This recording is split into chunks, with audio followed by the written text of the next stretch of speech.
गुन्हे तपासात वैज्ञानिक तंत्रज्ञानाचा वापर अधिक परिणामकारक होण्यासाठी अकोला जिल्हा पोलीस दलाला आज एक महत्त्वाचं शास्त्र मिळालं आहे। पोलीस अधीक्षक अर्जित चांडक यांच्या शुभ हस्ते हिरवी झेंडी दाखवून मोबाईल फॉरेन्सिक व्हॅन कार्यान्वित करण्यात आली आहे। भारतीय नागरी सुरक्षा संहिता 2023 अंतर्गत सुरू झालेली ही व्हॅन प्रादेशिक न्याय सहाय्यक वैज्ञानिक प्रयोगशाळा अमरावती इथून अकोला जिल्ह्यास उपलब्ध करून देण्यात आली असून वाहन क्रमांक MH12YD 9968 ही व्हॅन सुरुवातीला उपविभागीय अधिकारी अकोला यांच्या अधिपत्याखाली कार्यरत राहणार आहे। सदर व्हॅनमध्ये आवश्यक वैज्ञानिक उपकरणे, किट्स, रसायन तसेच फॉरेन्सिक तज्ज्ञ, वैज्ञानिक सहाय्यक, वाहन चालक व प्रयोगशाळा परिसर याची नियुक्ती करण्यात आली आहे।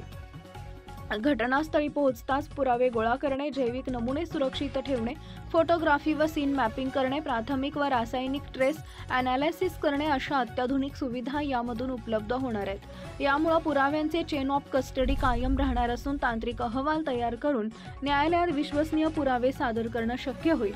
परिणामी गुन्हे उकलण्याचे प्रमाण वाढेल आणि आरोपींना शिक्षा होण्यास गती मिळेल।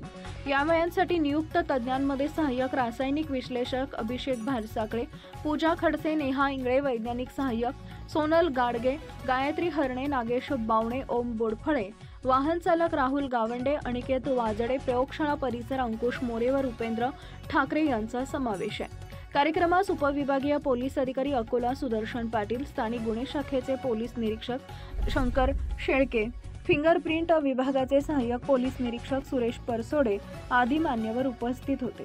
मोबाईल फॉरेन्सिक व्हॅनच्या कार्यान्वयनामुळे अकोला जिल्ह्यातील पोलीस तपासात गती, अचूकता व पारदर्शकता आणखी वाढणार असून घटनास्थळीच वैज्ञानिक तपासाची सुविधा उपलब्ध झाल्याने गुन्हे उकलण्यास मोठी मदत होणार आहे। नवनवीन बातम्या पाहण्यासाठी आजच विदर्भ दूत न्यूज चॅनलला सबस्क्राइब करा आणि बेल आयकॉनला सुद्धा क्लिक करा।